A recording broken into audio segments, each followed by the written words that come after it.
Ross Munnelly, we've just had the first of the two All-Ireland football quarter-finals here at Croke Park. Two comfortable victories in the end. Derry by 14 points against Clare in the opener, and Dublin have beaten Cork by 11 points in the second game. Remarkable consistency from Dublin. 13 years in a row now they're into a semi-final. We had question marks about them early in the year when they were relegated to Division 2, and even today people were looking at James McCarthy's injury, Conor O'Callaghan missing, maybe it was going to open the door. But a ruthlessly efficient performance to beat Cork by 21 points to 10. Yeah, I think very impressive today. I suppose people wonder why they didn't score goals and stuff like that. I think you've got to credit Cork on their defensive performance. Powter obviously played that sweeper role really, really well. And unfortunately, from Cork's perspective, if you do play the sweeper and you do keep an extra man back there, you kind of deprive yourself further up the field, and mix that with I think 16, 17 missed opportunities. You're not going to beat Dublin if you're playing conservatively at the back and you're missing chances up front. On the flip side, Dublin's second half gave a masterclass, particularly Dean Rock from place balls.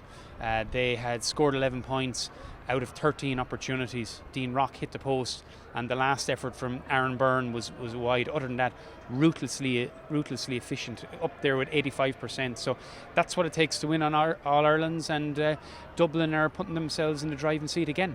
I don't think Cork would have been too disappointed with the scoreline at half-time, 10 points to 7 down. What they will be very frustrated with, though, is the 20-minute spell after half-time, where they scored 1 point by the 56th minute of their performance in the second half. If you're going to go out and you're going to contain Dublin, that's fine as a tactic, but if you're not scoring at the other end, Dean Rock will just keep on popping scores over. Yeah, and Dublin really had the run of the game second half, and they got to play it on their own terms. They were able to bring the ball over and back across the field. You had likes of Brian Fenton coming into the game. He kicked 2 brilliant points in the second half. Interestingly enough, both of those assists were from Lee Gannon, so possibly patterns of play developing there to get him into the game. But ultimately, Dublin weren't required to go to the top gear today, and maybe luckily for them, because they didn't have Conor O'Callaghan, and obviously it might have been probably a much different game if Con was in there. Generally when he's in there, goal chances arise and all that kind of thing. So that would have been very interesting today with Powter playing that role if O'Callaghan was in there, but obviously not. He'll likely be back the next day, and that gives Dublin that goal scoring dynamic that they didn't have today. Yeah, because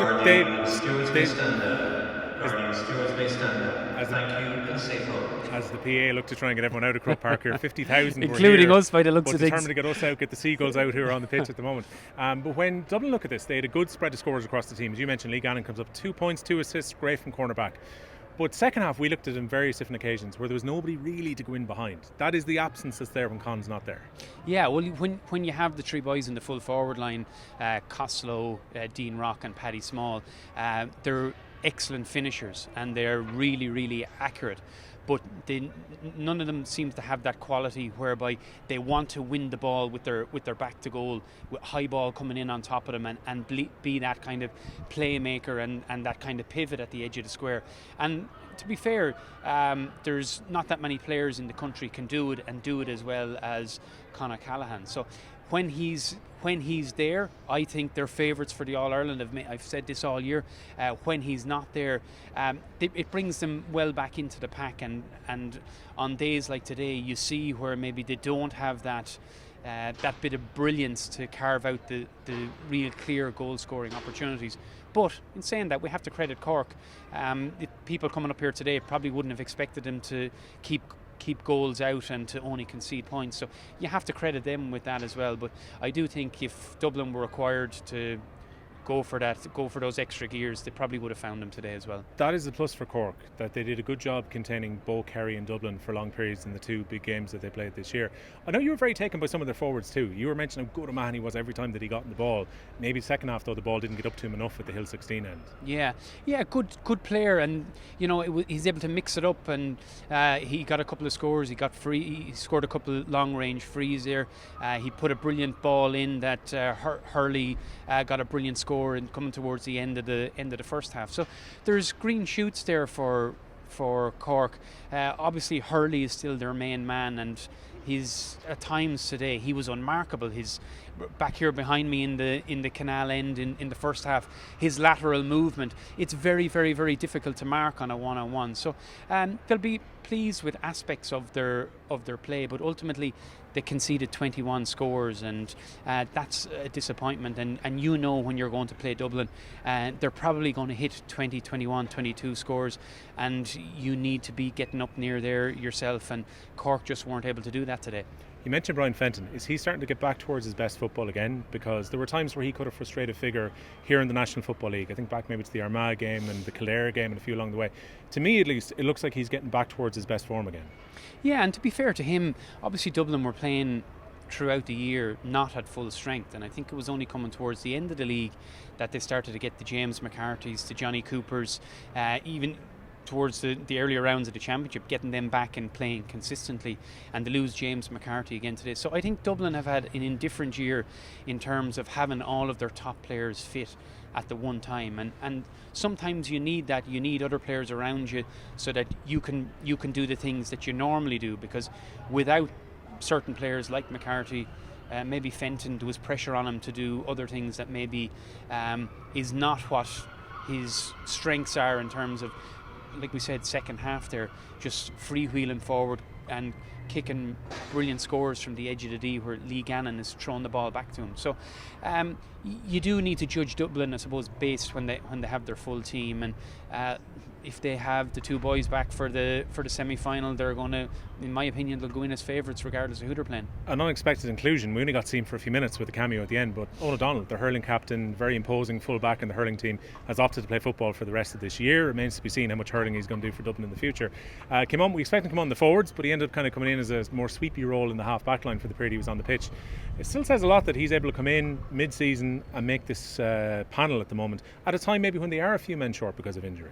Yeah, and credit to him. Obviously he's a gifted athlete, he's a phenomenal hurler, but he's also a really good club player in Dublin, and he'll be very pleased with his debut. He assisted a score here coming towards the end as well, so a really positive step up for him in terms of inter-county football. He's been doing it for so many years on the hurling field, but he will add that physicality and aggression, and he looked like he was in the mould of kind of the way Johnny Cooper plays, where he's roll up the sleeves and he's getting stuck into it, and certainly if you have that mentality as a hurler where you're going to be man marking and you're going to be aggressive and physical and you've got to keep somebody quiet in the game, to have that a lot of those things are transferable into going in and playing in defence here at inter-county football level as well, because if you have that knack of being able to keep a forward quiet, regardless of what sport it is, that's a mentality, and that's a huge positive that Dublin have. Now, of course, he's going to be tested in there'll be bigger days ahead, and maybe more even games where he'll be more one-on-one, and it's not a cameo role here at the end of a convincing win. But it's another option for Dessie Farrell, certainly. When you're 10 points up, not a bad time to bring him on in the quarter-final, as opposed to maybe coming in for your senior inter-county debut against Kerry or Mayo in a semi-final. It'd be good to get those minutes into the legs. First game then, Derry, very impressive in some parts. Disappointing, where O'Callaghan was saying, with some of their finishing elsewhere. Their efficiency was way down. Like, you've been watching their efficiency through the Ulster Championship, much closer to 70% shot efficiency. They're very good at getting into a good position to take scores, but that efficiency was way down, especially at times in the first half today, albeit they still scored 5 goals against Clare. Yeah, that's it exactly. And we were looking at the start that they had, and I think they had 2 goals and 2 points up on the scoreboard, but they had missed something like 6 chances. And that's what you look at this team coming to Croke Park, and obviously they're into an All-Ireland semi-final now, and it's going to be a bigger step up than the Clare test today. Average age of that team, 25 and a half years of age, so they're neither inexperienced or really experienced. They're kind of the majority of those players are somewhat in between, and that's why today was a big test to them. You heard Gallagher maybe coming out in the interviews before the game saying that, yeah, we are favourites, and embracing that favourites tag, and that can go 2 ways. You can put a bit of pressure on your team, but it's also a way of seeing, are they prepared to stand up and embrace it and take it on, and they did that with sheer really convincing today. It was a really top display when you think of all the goals that they scored, and each one of those goals, people will see them back on TV. There were some unbelievable finishes. I think 4 of those hit the top corner, so they'll be very pleased with that. But at the start of the game, when they needed to, although they were missing chances, hit two superb goals. The Conor Glass one was brilliant, but in particularly the Benny Heron one, because they pressed right up on the Clare kick out. I felt the last day against Donegal, they were happy to let Donegal take the kick out and maybe try and smother them further down the field. But today they were on the front foot. They made Clare nervous, and when they stripped that kick out and Benny Heron rifled it to the net, it kind of had a sense of Derry are really stepping it up here, and they're going to make big inroads and trying to put Clare away early here. In many ways, it was a tale of two approaches to the kick-out for those first two goals inside the 15 minutes. Clare were living dangerously with some of the short kick-outs before that. Derry were more than happy to go full press on them. And Clare didn't press for the goal that was scored by Derry. They came from their own kick-out and Conor Glass finished it. Yeah. So in many ways, Derry were rewarded for their bravery in how they approached the kick-out. Yeah, they were, and shows the versatility of their tactics as well. And you know, it's one thing saying you're going to push up on a kick-out. It's an entirely other thing to actually turn over somebody else's kick out and to really get that pressure on that forces the mistake. You saw Armagh against Donegal in the last day out changed the game where they robbed two Donegal kick-outs in a row, ended up getting their goal from it. So as I say, it takes incredible work rate and commitment to actually steal a ball on a kick out. And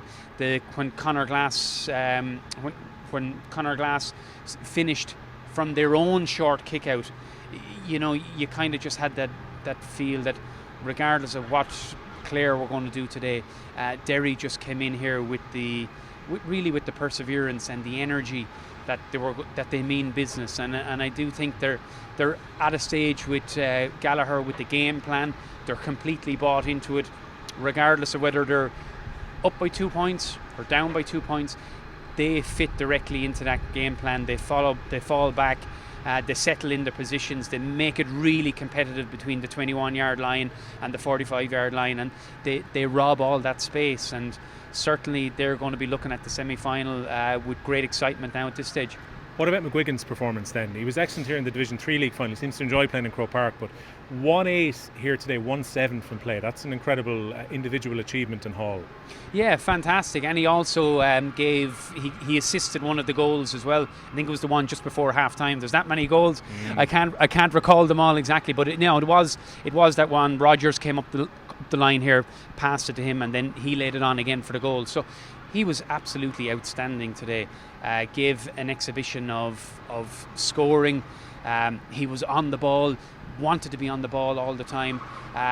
But in saying that, he was outstanding, and he picked up the Man of the Match award. I have to say, Chrissy McCaig today was immense again. Last day out, he was superb against Donegal. Today, he was brilliant.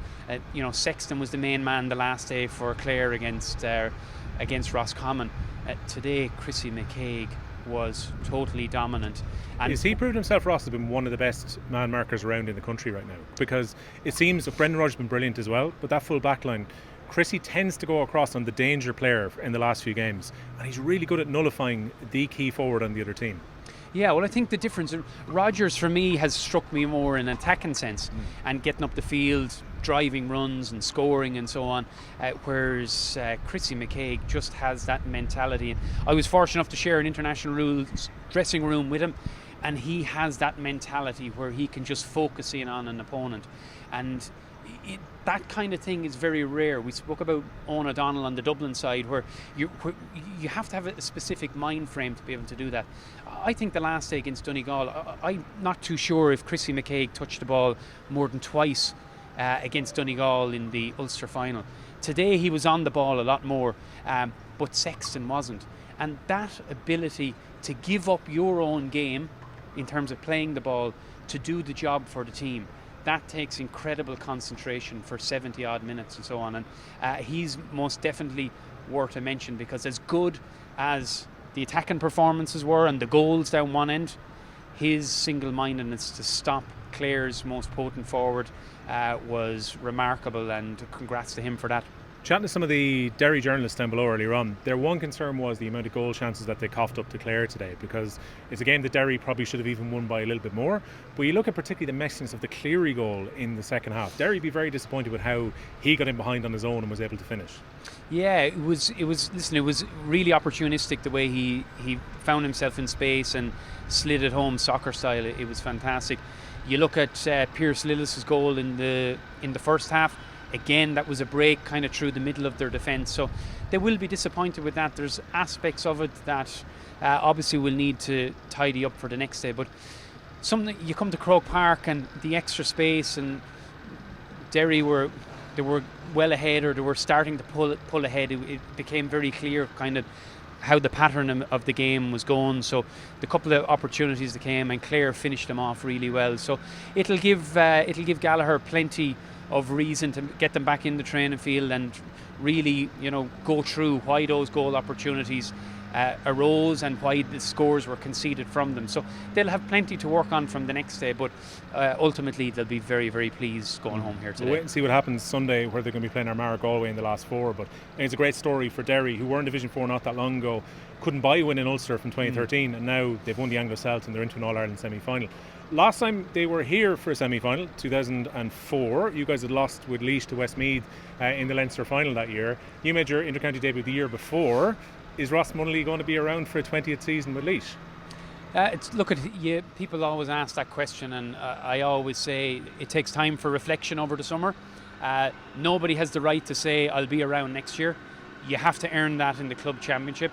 Our club championship will be starting in a couple of weeks' time, and those kind of decisions, they have to be right for everybody. So ultimately it's about performing in the club championship and putting your hand up for selection and taking a lot of other things into consideration. So too early to predict things like that at this stage.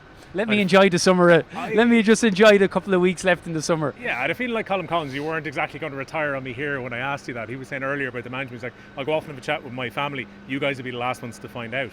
But I suppose for you have to adapt to a slightly different role as well. Over the last few years, you've kind of been coming off the bench, and you've been racking up the appearances. You're Laois's record appearance maker. But is it difficult to actually kind of adjust to that coming off the bench as opposed to being a starter? I know you will say to me right now it's all about playing a role for the team, but is it hard to adjust to? I suppose you have to get your head around it, and ultimately it comes down to this, and I say it all the time.